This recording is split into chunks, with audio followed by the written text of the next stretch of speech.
of the Butterfly and Baloney podcast.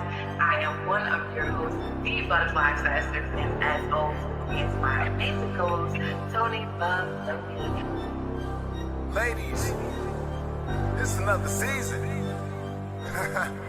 We gotta do something different, no? Welcome into my lifestyle. Get off of work, press play, then watch somebody come around and get knocked down. We don't mess around. I hear that they talking about us now, like everything that we talk about right now. They say that it's a lifestyle. Get off of work, press play, then watch somebody come around and get knocked down. We don't mess around. I hear that they talking about us now, like everything that we talk about right now. They say that it's a lifestyle. Man, ain't nobody better, and yeah, you know it, please. Everybody calm down, we on the way to season 3. B&B is what they scream, man, B is what they think. No, we got more wait and see. Damn, they did this A to Z like no filter off flames. 2 legends with names that start with a B. Yeah, got all of the game. Get off of work, press play, then watch somebody come around and get knocked down. We don't mess around. I hear that they talking about us now, like everything that we talk about right now. They say that it's a lifestyle. There we go, ladies. Welcome to season 3. Now this is how we do it the right way. What's up, people? Welcome back to another episode of the Butterfly and Baloney podcast. I am one of your hosts, the Butterfly Assassin, and as always, with me is my amazing co-host, Tony Baloney. What's up? What's going on? Good evening. Good evening on this fine Thursday. Listen, when I tell y'all that I ain't trying to fly through this week, it's not even funny. Okay, do you hear me? It's not even funny. Yeah, I'm telling you, I'm dragging my damn self like this shit. Oh my God. I go on vacation. Tomorrow's my last day. And I only got a half a day. Reggie, stomp your feet. Oh my God. I am dying. How you go on vacation right before the school year start? Because that's we always close the last week of August for that reason. Okay. So that, we could repeat. We only get 2 weeks out the entire fucking year. I get this week, the last week of August, and I get Christmas week. That's it. I don't get nothing else. I don't get nothing else. I think we're good. Okay, so I was giving him a second, but definitely we have a returning guest this week with us once again. Is one of our dearest friends, Mike Hennessy. I'm trying to. Yo. You know, you got that backed up food. It's like back here now. I'm like in the back of my mouth, like licking it. Just pause. I was looking down there like, is he ready? I still see him moving. I don't know. She was like, I'm not sure if he's ready. Not sure. I'm gonna give him a second though. How you doing today, Mike? I'm amazing. We got home from work. Long day today. Overall, it was a pretty good day. Can't really complain too much. I can't complain at all. Like life is doing this thing, and it's pretty good. Hopefully we survive in this next couple of years. But Oh my God. Yeah, we ain't gonna get. I'm telling you. I got y'all. But as always, like we tell you guys, we pick one game and one anime every week to discuss and review for you guys on the podcast. And this week, we will be discussing South of Midnight and the Rising of the Shield Hero. I always have to say that slow as hell because I feel like, oh my God. I'll be wanting to skip hella words in that whole title. I don't know why. Like, anime that has super, super long ass names, I'm fucked. Don't ask me to say it. It's not happening. But let's get right into it. Yeah, definitely starting out with the loading.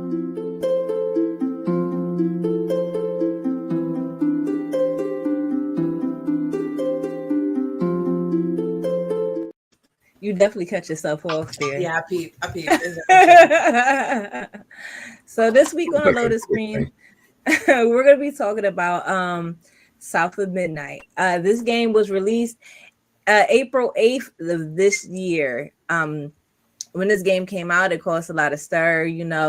It's one of the first major games to hit the mainstream with a black male character, not male character, main character is what I meant to say. A black main character and a female main character at that. The game is it is set in south of the United States. I want to say New Orleans. I know it's somewhere in Louisiana, but I want to say New Orleans. It was definitely Louisiana. Yeah, definitely. You said definitely Louisiana, but not in New Orleans. I forgot. Oh yeah, definitely in Louisiana. I'm not too sure on New Orleans. It's very heavy in African American culture. A lot of hoodoo is involved in it. A lot of Native American culture is involved in it. It starts off with Hazel, and her mom is caught up in the storm. Unfortunately, the storm happens to sweep the house away with her mother in it. Hazel now finds herself on a journey to get her mother back.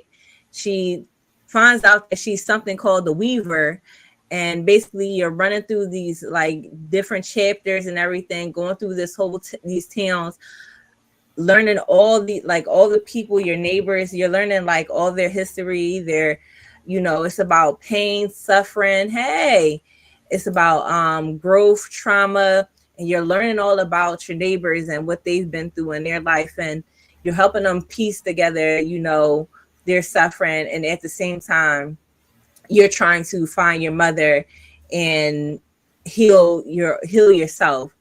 Well, I tell you, I love this game, like in everything about it. Like I really did. Like the visuals were amazing. The art was amazing. I think the mechanics are pretty easy. I feel like if you are not into like playing video games, I feel like this is a game that you could get into. It's not a long game, so it's not a whole lot that you have to focus on. It's not too difficult. Like, a lot of games put a lot of Easter eggs in it, and it is like some collective stuff going on, but not too serious where like a lot of gamers would get obsessed about it. I feel like if you're starting to play video games, this would be a really good starter for you. It has a good story. It's not too difficult, but I feel like I just got into games. If you haven't played it, I suggest you should. And when I tell you, it's really refreshing. I liked it a lot. What do you think about it, Nate? So quick before I say that, quick Google search. It is not New Orleans, but it is still deep in the south of Louisiana. It is a different hometown of where it is based.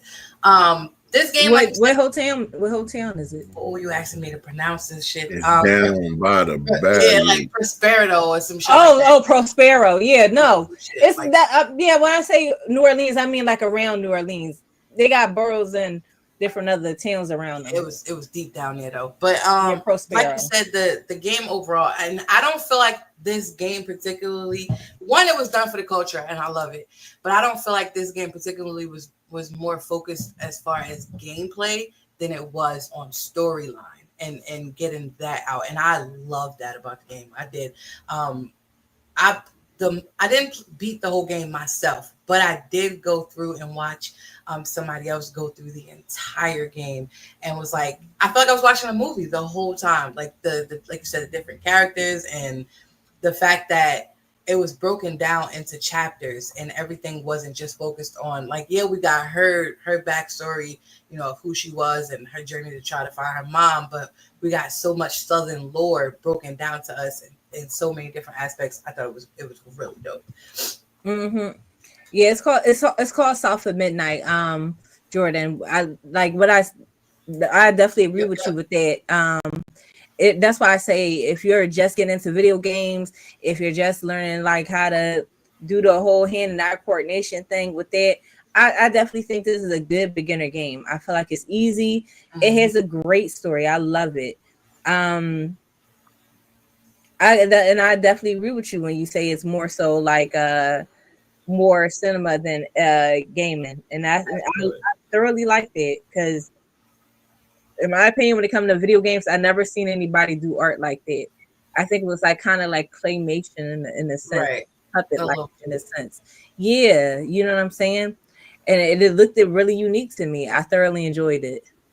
Des get on my nerves. Hi, Des. Oh, hey. I didn't even know that was Dez. Always messing around. Which Mike, did you play it? South of Midnight? Mm-mm. It is a good ass game. I definitely suggest. But like I said, but is more so. I usually have a huge problem with so much talking through games, but this one I felt myself so fucking stuck on everybody's different. No, not yet.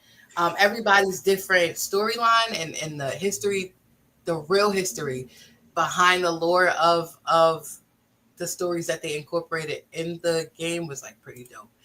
I know what the update is, Des. I just didn't play it yet. What was your favorite part? Do you remember? Mine was the I'll show you a picture. This part. Oh, that one? Yeah, I like that part. This lady sung her ass off. She didn't even need to sing that song that deep the way she did. And I like it, but I ain't gonna hold you. You know me, I'm emotional as fuck. I teared up a little bit. It's like, oh, the little baby, you know, the mother was looking for his little baby this whole time. And that little baby thought the mama wasn't gonna know who he was, and he popped up, and you know, mama always knows. That was my favorite part too, because that's when Hazel got really emotional. She was like, "It's me next. I want to go next," because she wanted to find her mother. That shit was so, I don't know, it was just so sad. Like, and I swore up and down that her mama was dead. That's all I kept saying all gameplay. Huh? I thought her mother was dead. I thought her mama was dead. I'm like, ain't no way that bitch alive. Ain't no way. And I just felt like she was making all the dumbest decisions, but it wasn't too much you can expect from her because she was 16 in the game. Right. You know, what do you say? Hey, so you got a little magic or voodoo? It was hoodoo. It was about hoodoo. Voodoo was different. Very. How is combat? It's not. The combat was good. It's not simple though. Like it was very simple mechanics of you have these certain tools you could hit, swing, and jump. Like it's very simple. But I feel like the game was more based for the storyline more than anything else. That's why I feel like it. I feel like it was more storyline than video game. And first time, I don't have a problem with it. I didn't. It was a really great storyline. The different characters that we get to see, the different the different lore that we got to learn about throughout the game, and just so much different shit. Yo, this catfish dude, funny as hell. Funny as hell. They did not have to do him like that.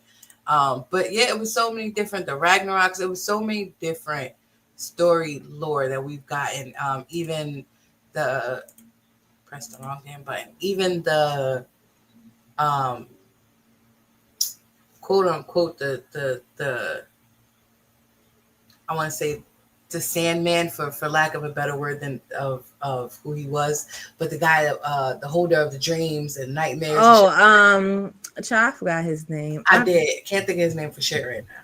You know, I don't remember nothing. So don't get me giving him names. Yeah, I his part was really depressing and everything. I liked it though. It was I like the visuals of his part, like how they had like the different. Like it looked like it was based on what is that street called down in New Orleans? I don't know what it's called though. Bourbon Street. Yeah, I know what you're talking with about. The various different, and it was all broken up and stuff like that. Mm-hmm. I liked it, and it was like a jazz festival going around, and every time you went up to a house, somebody was sad or like they was stuck in a dream that that they wished for and couldn't get out. Bourbon Street. That's what it looked like. It looked like Bourbon Street. But it was all shifted, all in disarray, like it was in space or somewhere, like some type of like universe. It was really good. I thoroughly enjoyed it. I want to know though, like what made them feel like taking these kids to this lady. Now I do understand her storyline after the fact of she doesn't actually harm kids and she take care of them.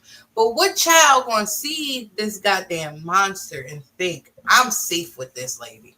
I mean, well, before you go off into her cave, hey, before you go off into her cave and find her, like you're in that little village and you see like the different kids that she was interacting with, and like their parents were treating, like, you know, if you read the notes, like their parents were treating them like they were being fucked up to them. Yeah, definitely. Yeah, you know, and then you start to put the story together, and you like the kids start to mention her, like I forgot what the fuck they called her, Molly something. Molly, yeah, something Molly. And they were talking about how she was giving them toys and shit like that. Meanwhile, their parents was beating on them. At that point, I was like, no wonder like them kids was going with them willingly. Until Hazel Mama got to it, then she was giving her the kids. That part. And then poor little,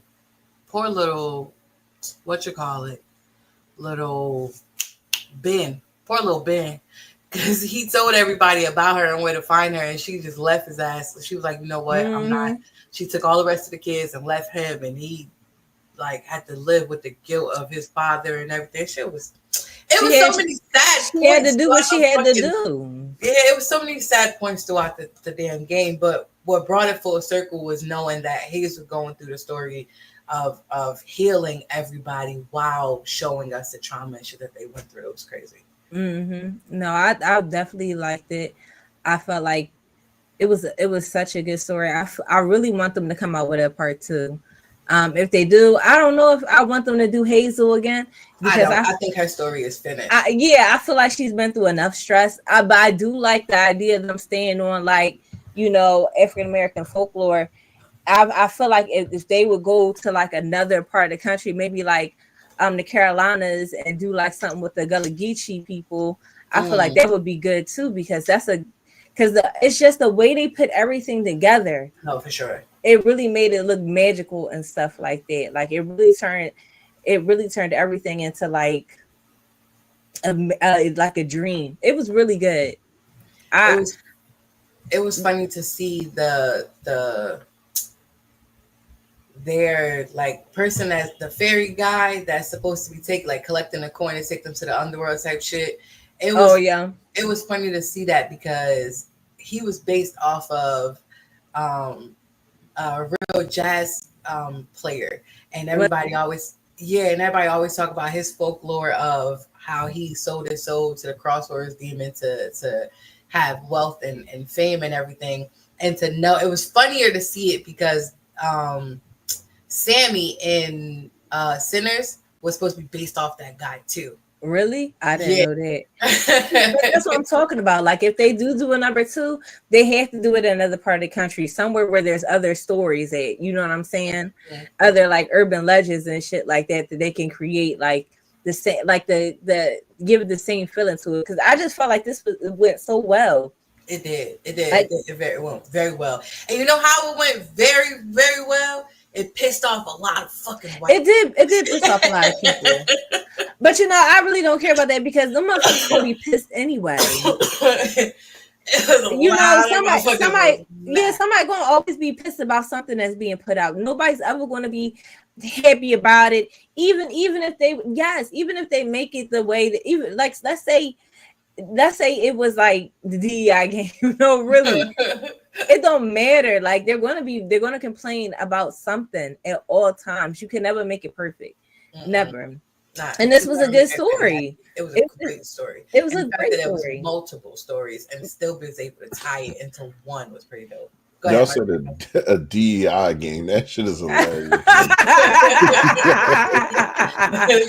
what they was calling it. That was a DEI game. Oh my gosh. You know what's the crazy part about stuff like that, and hear me out when it comes to that. Like I did see one of my friends playing that game, because I was wondering what it was. And then when I seen that y'all with the intro of it, I was like, okay, I do know what this game is. Personally, like I said, I never played it, but obviously there's so much tropes, there's so much culture behind that game, and it'll make no sense. Just because you see horror, like you might see different type of characters, big, monstrous like characters. All those things mean something, like y'all said, the woman, they're taking the kids to that woman, right? That could be a sign of how things were at that point, and at that time where maybe they were taking children away from bad homes and raising them, you know, outside of that because the children were treated a certain way. Like people Mhm. did have culture, a lot of culture back then, a long time ago. Like there today's culture is modern day culture. Like we do things a little bit different. You know, I don't can't begin to tell you I'm not going to criticize it, but there's so much culture behind some of these games that it don't make no sense. Like that woman could have potentially been living a dream, you know, like Right. and it's in game format where this is how she visioned her saving things or saving someone or saving something, you know, like Absolutely. especially the part where y'all talking about, you know, the mother singing and stuff like that, or not the mother, but the thing singing to her and her Mhm. wanting it to be her turn again. That's a sign of someone feeling that coming from their mother, you know, And like that's exactly what it was. Yeah, yeah. that's just That's exactly what it was. They right was on using, point of what it hmm was. and it was just like, I don't know, it's just so well told and everything. I thoroughly enjoyed it. Yeah, Mhm. we even had points of where we are following a past Weaver where they take us through a Oh piece of where yeah, the Underground Railroad was. Like I felt like that was really good Excuse me. to incorporate in the game. I thought that was good too. Yeah, it And was. then that, not only that, they included African American tapestry. Right. That's like, back during slavery times when a lot of slaves was running away, they would use tapestry as maps, and they included Mhm. that along in the story. I thought that was so smart. Like they really thought of everything They did. in this game. And Mhm. it wasn't like they Yeah. solely it wasn't like they solely focused on like the whole trope of slavery and African American, escaping slavery. That they didn't solely focus on that. They went all over. Hmm. They did so many. They had so many topics. It wasn't just that. It was so good. And I if I would have to give it a rate, I'd give it a 10. I No, loved for it. sure. And even when they did mention it, to like I said, when we had that piece of going through the Underground Railroad, it wasn't portrayed to us as that. It was set up as them, going through a swamp to avoid a certain another obstacle of another sort. Ooh, So child. it Mm-hmm. do sound like that game. And you see, I like that's just me coming off the top with it, but it Slavery sounds was like it. a Oh, I'm sorry. sleepover with work after, not so bad, basically. Hmm. Basically, So with this PragerU shit coming on. Go yeah. ahead, Mike. So no, I was gonna say like it just seems like it's just more or less it tells the stories of old tales that's Yeah, in game absolutely. format and it's hidden. It's Hmm. hidden Hmm. things that only people that know about it would know, It i.e. go millennials. Millennials. it goes to like, the whole towns, and everybody in the town has like, like a past, and it goes through their whole past and their pain and their trauma and stuff like that. It started off with the runaways going through the Underground Railroad. Then it was the brothers. Then it was Bunny. um Jolene, I think that Jolene and the dad. Oh yeah, I skipped Jolene. Yeah, Jolene and her dad. It went Okay. through everybody's like past and everything. It showed trauma in every aspect. Whether you it know be what it I didn't mean to cut you off, but it's you know what it reminds me of something, going back to what Mike said of as far as like millennials knowing this. What it reminds me of is being millennial and knowing, like, the one thing that a lot of millennials are known for is us um trying so hard to break the generational curses that was put on us from people before us. And a lot of this game is really healing the secrets in the past from families that and Hmm. shit that was happening, and that a lot of that, our parents and their parents was always, oh, don't talk about this thing, or don't worry about this secret, mm-hmm, and let this be and let that go there and leave us alone. And a lot of this game was, no, let's bring this shit to the light so that we could get it all out there and heal from it, instead of burying in it deep under and continue to suffer quietly through all of the trauma and shit that they went through. mm-hmm. That's exactly what this was. But it was so much to really enjoy about this game, and I really do hope that they come out with a part two. I really do.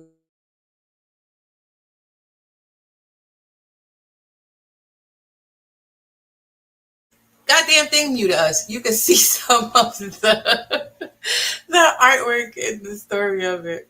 You gotta unmute, Tony. Girl. Yeah, I'm over here still talking. girl.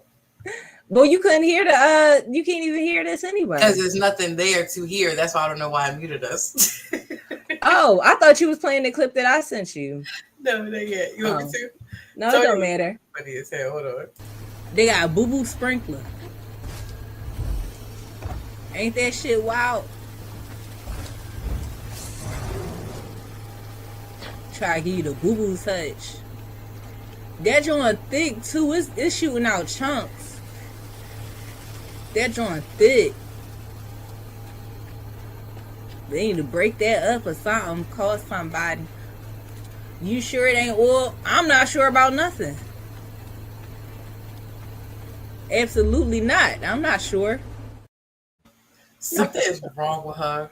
Yo, boo boo sprinkler though. Like, what the fuck? Wrong with her. Like to the fullest. Something is wrong with Tony. I was Is gonna ask Baron- you if Baron Samedi in that game. No. Ah, okay. No. Now, is it a character that's based that seems like Baron Samedi though? Kinda. That's the last guy. I forgot what his name was. But I kind of yes and kind of no. Like he took like he was the one who was making deals with people, and you know the deals was turning on them and everything. The night But game and he did have like I think he did have a top hat too. But He that's did. his part. Yeah. That's his guy. you said he didn't? He did. Yeah, that's as far as like the likeness really went. I don't think he had makeup on, did he? Not like too much because you can't, as far as like makeup goes, unless it's really really dark, you can't tell because of Like if I makeup. I don't think he had any like facial white makeup on. All No, he not had like was that. like a really top hat, and that's as far as it went for him. Right. But like that, I wouldn't even say that because that's how like a lot of them niggas down there dressed during their time. Yeah, not only that, he was you know, his whole thing is the theatrics and playmaking and shit like that. So it kind of tied into his cinema background of who his character was. So yeah, I would say yes and no, kind of. Not too much though. Yeah, Definitely a 10 out of 10 game. I think they more so did like focus a lot on urban legends than anything else. Mm-hmm. But it was really good. I mean, they have so much room to go somewhere else with a part 2, but like I said, I wouldn't want it to be Hazel. I wouldn't want it to be Hazel because she went through so much in this game and she found herself even on the outside of it. I wouldn't want it to be her. I would want them to find like a weaver somewhere else. I would want them to go somewhere else in this country and find another weaver and tell a different story and do the same thing that they did for this game, but with different people. Yeah, for sure. Because I like the whole format. I liked everything about it. Yeah, but you know, sometimes you don't want to beat a character to death, and I feel like adding Hazel to part 2 would do that. I agree. Unless they do like a cameo piece. Other than that, no. I agree. Good game though. Good game. For sure. Definitely recommend it. This one was hot in my thumb. It is available on all platforms. As far as pricing goes, I'm not gonna lie to you, I got it on Game Pass for free. So I'm not sure. You know, we do try to keep this shit free 99. Man, listen. And Game Pass subscription is one of my best friends, okay? It Love saves it. a lot of lives. What? A lot. But let's definitely hop over into the next segment. I know this one Mike is waiting on with the anime analyst.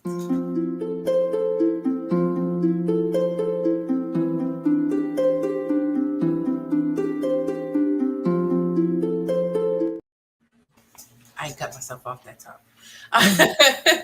So this week on the Anime Analyst, we will be talking about the Rising of the Shield Hero. Let me tell y'all something before I even tell y'all what the hell the show is about. The Rising of the Shield Hero has restored my faith in isekai anime, okay? I was so fucking sick of isekai anime to the fucking fullest of life. And this one was like, all right, maybe they're not all that fucking bad, but let's get into it real quick. The Rise of the Shield Hero is about this college kid, Naofumi Iwatani. I feel like I said it right. We're gonna go past it. He was summoned into a parallel world along with 3 other Japanese men from other parallel universes to become the world's cardinal heroes and fight the interdimensional hordes of monsters called waves. Only by constantly fighting against the waves can they return to their own Earth.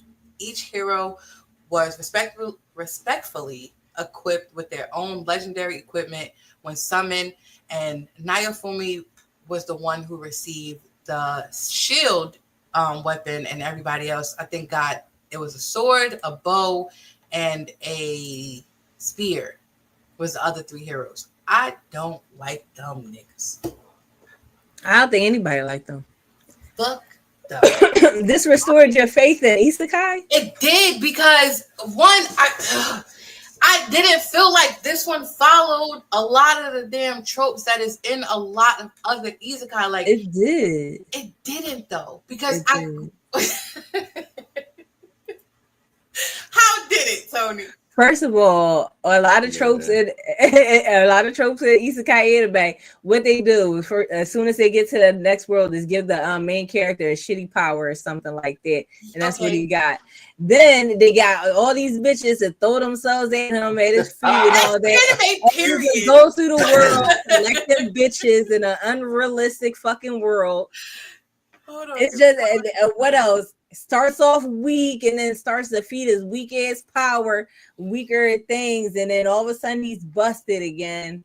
It started off good at first. It started off okay with the storyline, but it fell off. Like once you got this satisfaction of him getting back at that girl, it was just like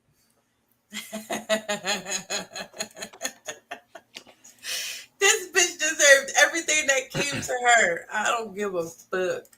What you think, Mike? Huh? So I do agree. Like this show is definitely like plays into it. Like you got to think he started the reason why he was even in the situation he was in because he was accused of being a essayer. He was accused of that shit. Like, and then you buy a slave and that was naked and like. And it grew up with you and fell in love with you and shit. Like what y'all trying to tell me there? Like, so, what is this slave fantasy? Right. That's like all of it is any of that shit. Like all of it is what it is. Doesn't feed into none of that shit. Right. No, I do agree with that. He's not the character that's just like, oh my God, he knows it. He knows it, but he just kind of like, yo, I'm here to train. I'm here to make you stronger. I got faith in you. I got this. I got that. Right. Right. He not obviously to fucking harem. Right. He didn't. He could have easily just banged Ralph Talia like at any time because she was throwing herself at him. It's still the same. By the 4th episode, like it's still the same fucking storyline. That's how all these isekais are. Oh yeah, he got a whole gaggle of bitches follow him. He could have banged them all, but he just wants his one. That's how they all go. But he doesn't even want one. He has no interest in any. He's in love with the. That's how. What are y'all talking about? Yes, he is. Ralph Talia? Yes, he is Ratalia, whatever the fuck her name is. I think once we might be going too far ahead, but once they split up, I think that's when it happens in the storyline. I think that's what happened when it happened. I can agree. For the most part of it, for a big portion of it, he looks at her more of a companion, his friend. I thought you were about to say daughter. I was about to say. At first he did because he didn't realize how much he's a petter a lot. Somebody, you know, somebody else, it is. Fucking mentioned it. But I feel like with this, we got a lot more storyline for the side characters than we do in any other fucking isekai. Like when Ratalia went back to that damn that house where all the demi-humans was being tortured and shit after their village was destroyed by the first wave, and she went in that goddamn cell, and we tell Ollie, I'm sorry, y'all. Spoilers is always sorry. What? There ain't no damn spoilers. That joint been out for a minute. That's their fault. Shit.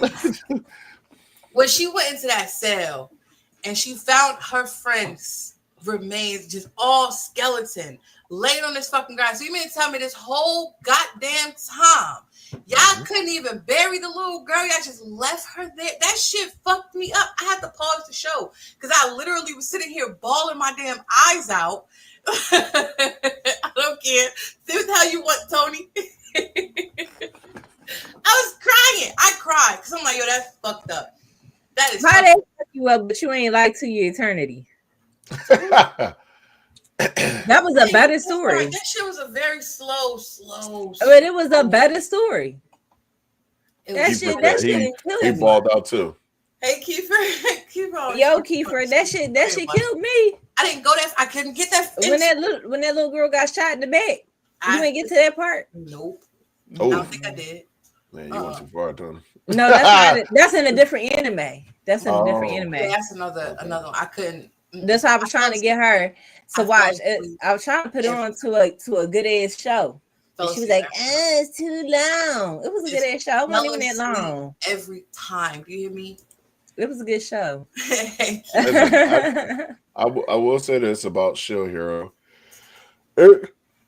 I feel like it's a very entertaining. The first season was really, really good. It was really good. It got to the point when that first season, when it took them a while to come back, like it was very highly requested. You don't really get that out of anime like that. Like you might have got out of a few, but it's not out of like it's a rare thing that they're asking for.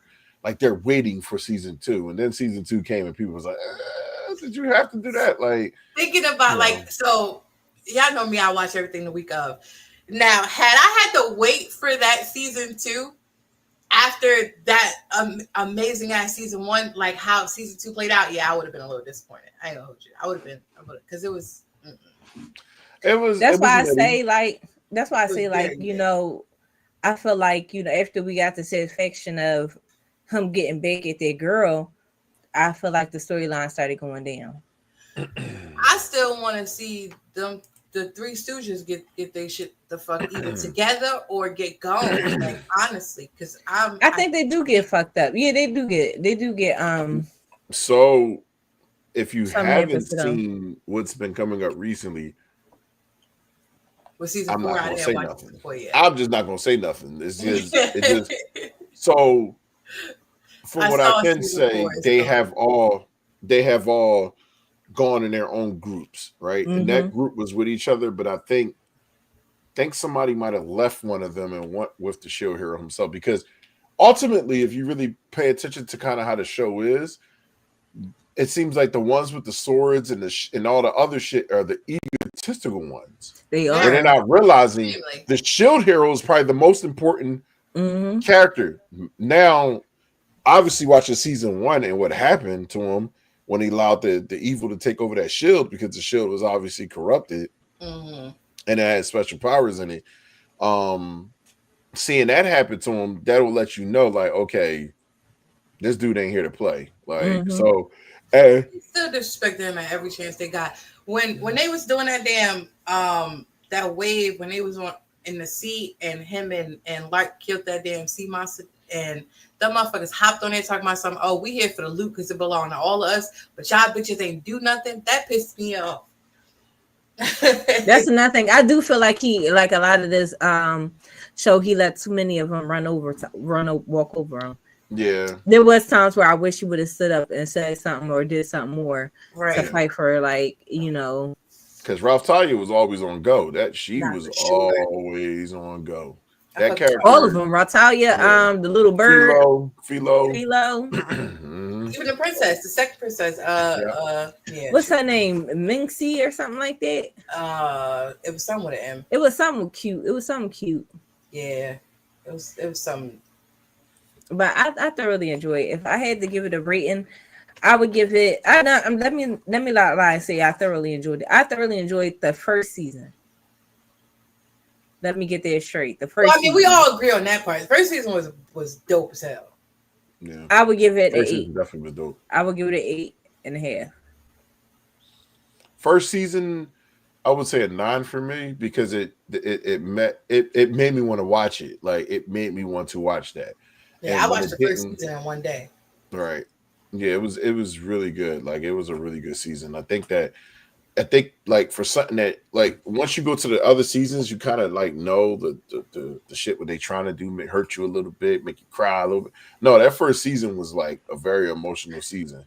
Like seeing where he came from and then going back, kept trying to go back to please the royal family and all that other stuff, and them still treating them like shit and not realizing once again fucking king was like shit. right, this person is probably the most important one. And then they had that big ass tournament or whatever the case is, and he kind of whooped everybody's ass. Like so yeah. Yeah. Ralph Talia was treated like shit in that season too. Oh my gosh, she went through it in that season. She did. All the racialized slurs that they threw at her was ridiculous. Yeah, it was pretty bad. Ridiculous. And they threw that shit in there just on some sneak tip shit. Like, you know, it'd be so funny about shit like that when you see stuff like that in cartoons, like politically correctness and political stuff in cartoons and anime like that. Like people can recognize it, they can understand it, but when it's in real life, you can't apply the same thing. Right. That be fucking me up. Like how to the bullshit. They do. They become blind as hell to the bullshit. Don't nobody because they know they don't want to feel the pain. If they feel that pain, they know what's gonna happen. Mm-hmm. So, but yes, show was amazing. I would say that at least that part of it. I get that. The show. I about to say I want to say the show was amazing. Season 1 was good. I mean, the other season wasn't as bad. Well, season 3 was really good. It started going down. Season 3 was really good.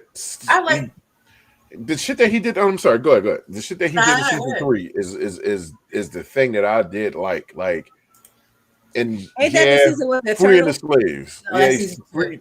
That's season 2. He's freed everybody and started his home and had everybody in the home, and then he treated it like as if y'all were playing what's that game that y'all played with the so-called Pokemon or whatever the case is. Power Up. I'm Power a lot of shit, Mike. Yeah, like I'm sorry.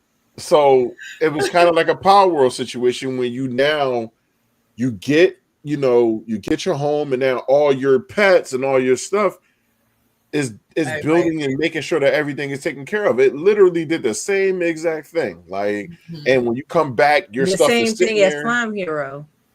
Go ahead. No, that was stupid. That was dumb as hell the way. Oh, okay. So that was stupid. That was stupid because anyway, bullshit. My man just automatically. I just wanted to point out it was the same thing, like a trope, like a trope, right? Okay. He just found some land all of a sudden. He just found some land, and all of a sudden he got these fucking followers, and all of a sudden these motherfuckers just got. It wasn't all of a sudden. He saved those motherfuckers. He had a whole fucking city civilization in like 6 episodes. It was bullshit. This man went through mad shit and was actually awarded some ruins of a fucking village. All I'm saying is it's another trope. That's all I'm saying. But anyway, it's not the same. It is not. He didn't just automatically come up with some shit. He bust his ass to get all that shit. I didn't say he automatically. I just said it was a trope. I just said it was a trope. That's all I'm saying. It looked really similar to other anime. I guess. You know what I'm saying? But like the only thing I liked about season 3 was the fact that they showed that they're not the only people that are going through that. You know what I'm saying? That there's in another universe different heroes from Japan too. I thought that was interesting. Yes, I forgot about that. Yeah, and now that kind of opens up the story a little bit more. Kind of gives you a bigger picture of what's going on. You know what I'm saying? It's like that's what needs to happen with a lot of these isekais. Like that's my problem with it. They forget that they're isekais. They forget that the whole point is to go back to where they came from. If that's not the point, then what's the point in even being an isekai? You could just start the fucking story off from there. Yeah. You know what I'm saying? Like, it's no point in having a whole segment in the beginning where somebody from Japan fucking dies, ends up in a different world, and you don't never mention that world, that place again. I'd rather tell me, like, remind me why we watching this story, okay? don't go off on some other shit, some other tangent, some other story, and it don't have nothing to do with the main point from the beginning. Yeah. I don't like it. Yeah, I originally liked the fact that we just got introduced to so many different parallel universes from the jump, knowing that even all the 4 heroes were from different universes in themselves to be brought to this one place. Yeah, you know, that's a good point. Are they from different universes? They are. Yeah, they are. Yeah. They're in a big ass video game. That's all they. It's like they're in a big ass. Video That's game. cool. You know what I'm saying? That's what I like about it. Hey, Calypso, and you know that's why I keep watching it, because Calypso, because I do want to see like where they're going with this. Yeah, I do like the fact that they stay on it. You know what I'm saying? Like I said, they still let us know that he's still from another country. This is not his original home. Because like I said, a lot of isekai animes, they don't do that. They get the story, they jump in the story, and don't never speak of Japan ever again. Yeah, like what the fuck are we doing here? Collecting bitches. Get lost in a dark fantasy world, and the next thing you know, you wake up with piss in your drawers because you've been stuck in that world for 6 years, and now you got a beard and long toenails. Like, yeah, it's a wrap. I like that nothing tragic happened to him, and that he wasn't some miserable ass kid in Japan, and he just was cruising through life. And then this crazy ass thing happened to him. I would have been mad too if I was something like, put me back, bitch. What am I doing here? Shit. Like, he got something to go back to. Right. Yeah, stop playing. Like, y'all give me a shield too, and then tell people I raped this bitch.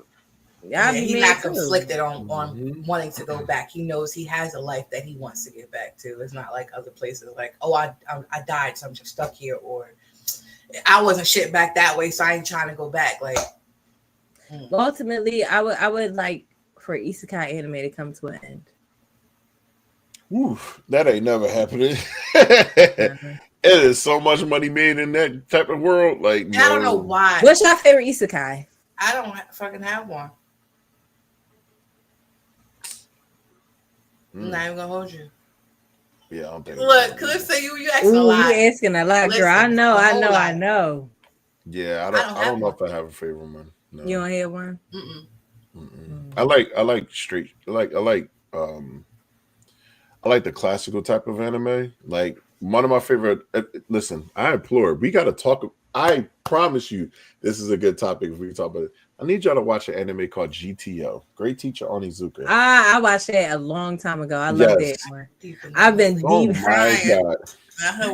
Not isekai, child. I can't. Yeah. Out of all of them, no, thank you. I can't do none of them. That's what I said. Like stuff like that, the old style Red Hawk, and what else? I tried to rewatch GTO.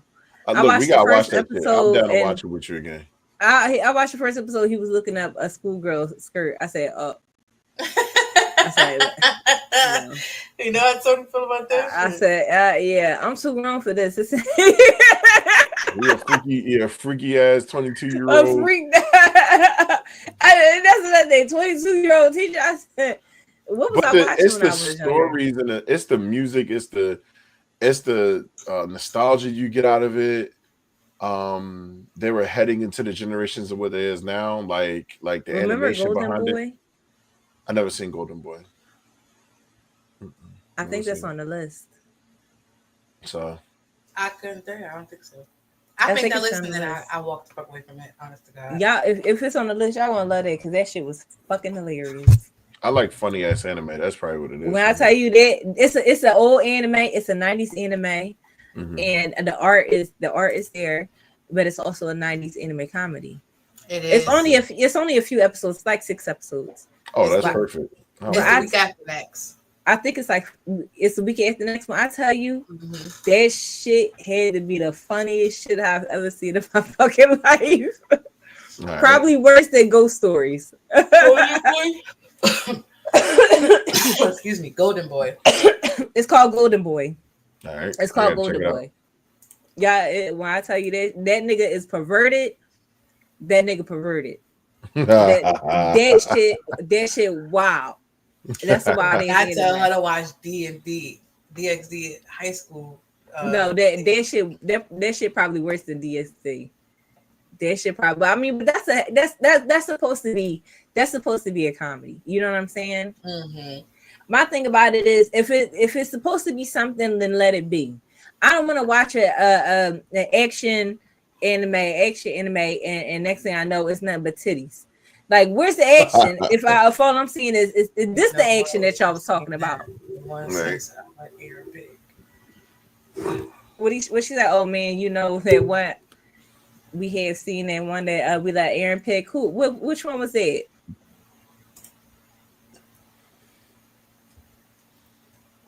Which one was that? We about to find out.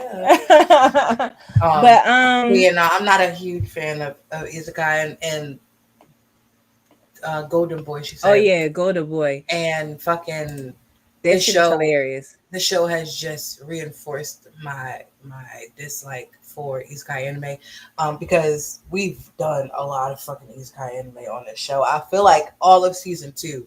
It's hard to get away with it. 85%. Not all of season 2 was. Was it? Yes. It was. It's hard to escape. And I feel like last year was a lot. There was a lot of Isekai. I want to say we had maybe 2 or 3 episodes that was not fucking Isekai anime, and I just was like, please don't do this to me no more. But actually, like this one. It is. She says it's like 99.9% Isekai now. Yeah, it is. That's horrible. And that's what I'm saying. Like it don't need to be like a lot of these. It's got a whole. It do. And I don't know why. I don't see the fucking appeal. A lot of these animes, they don't need to be Isekai. Easy money. That's all that is. I don't see the appeal at like all. I seen Jujutsu Kaisen and that shit be feeling like an Isekai to me. It better not be.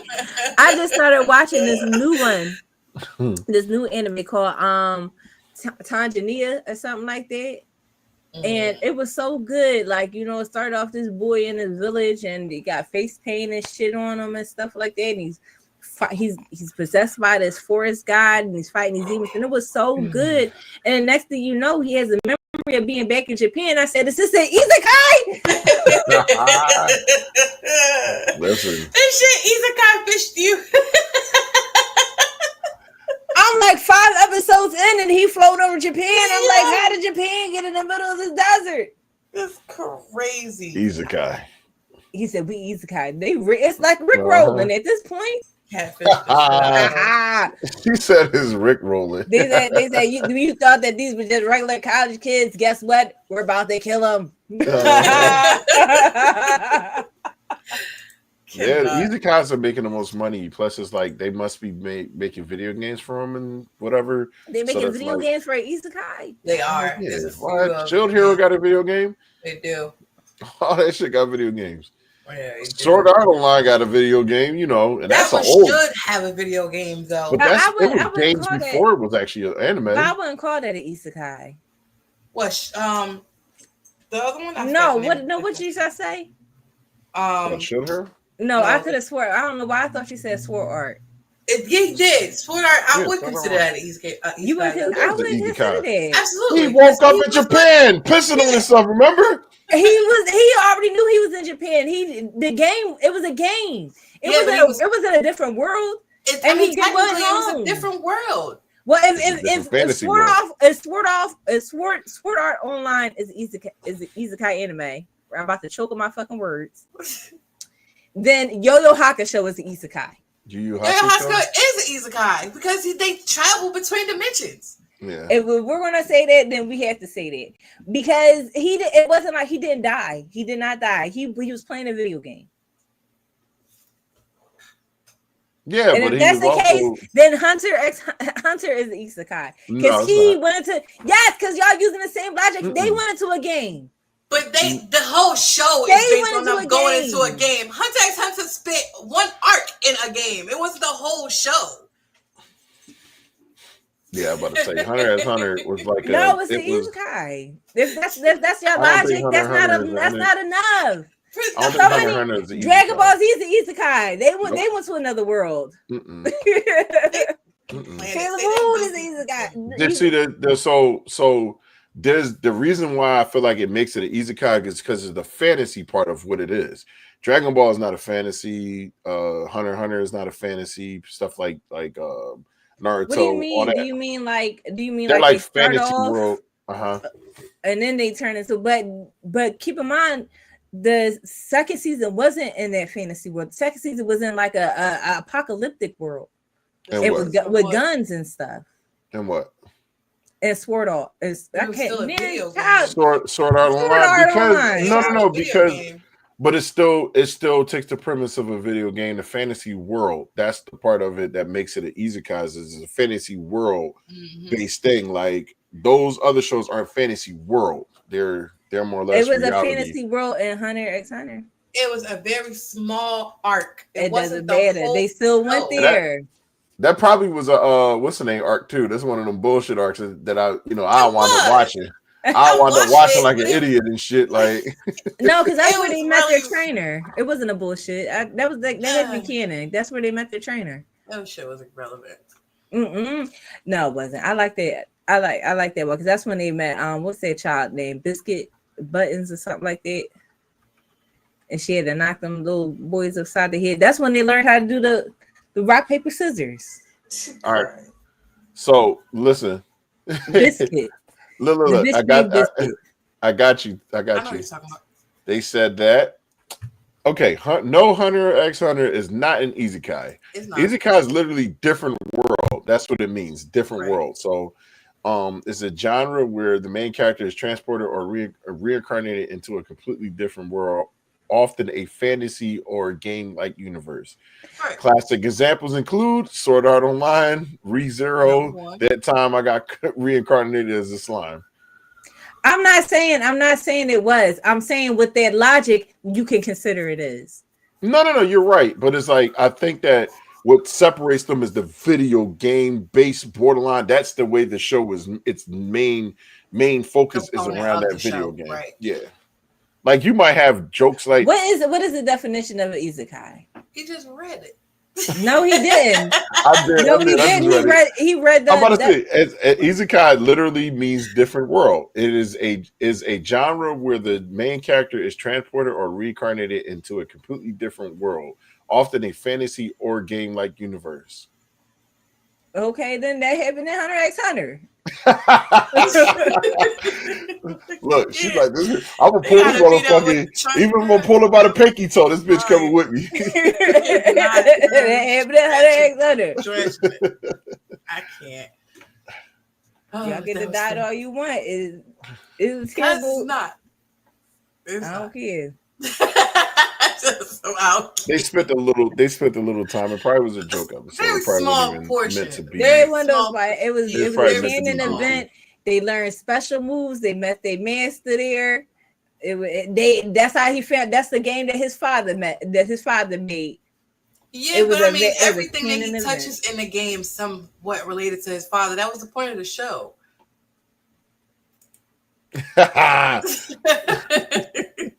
Nah, I don't care. I'm not. I know, no, because I feel like it's a dumb. I feel like until y'all let that description go, I'm gonna say it. So y'all gonna have to accept it. Oh, he looked it up. I don't give a fuck what y'all look up. That's my opinion about it. It is what it is. I don't give a fuck who told y'all. Chat GBT, Google AI. Yeah, I don't give a fuck who told you. Yeah, I can't. And on that note, like Keith said, we're gonna agree to disagree on it. Oh shit. All right, so you're talking about Greed Island. That's what you're talking about. They said Right. it's a part Yeah, of the they series do. involving a game world like Greed Island, but it's a game inside their own world, Mm-hmm. not a true isekai. Characters enter it using technology / magic, but it's part of their reality. I don't know why you emphasize their own world. This This is all is. starts off in their own world. No. What they're saying is, listen. I don't know. I'm just reading what it tells me. Like I Like, said, It all agree, disagree. starts When off Tony in their own see her world. mind up on something, she trying that shit. right. So there's never a time where so like the differences with Sword Art Online, once they're out of that game world, the shit is over. Like it's meant to be over from that point. Nothing else is to happen. Gong and all them are going throughout the whole entire series in an adventure of I'm what's gonna die on happening. this hill because you're not gonna convince me. They're not Yeah. physically in that world. Their body is physically in Japan, and they're looking with their eyes. They're woke. They're laying in bed. Mhm. They're physically not there. But We the know show itself, You that's what I'm want to saying. convince? I don't It's give the a fuck. show. It's the I don't show give a fuck. itself. The Cut show the is shit meant to off. be. It's 101. You're not gonna convince me. What the? It's gonna be That must one. be my, We're gonna be 30 minutes in. I cannot. Mhm. All right, y'all. If y'all have a show or a game recommendation that you guys will want to see on the show, feel free to reach out to us always with your recommendations or drop them in the comments, whether you're I on got a Twitch, game YouTube, recommendation. wherever you are. And of course, you can find us individually on Twitch at the Butterfly Assassin and at Tony X Baloney. And be sure to find Mike himself on Twitch at Mike Hennessy 23 and on YouTube Hey, with his podcast with We Got Questions. I like that. We have it all set up. You see how it? I never make it through the outro with Mike. This is exciting. I'm bad. But we appreciate you guys for being here with us. And of course, Mike, we appreciate you being here with us for another episode. And we will catch you guys next week where we will be discussing The Puppet Princess and Stardew Valley for our topics. For next week, same time, same place, 8 p.m. Eastern Standard Time on Thursday. But until then, guys, we are out of here.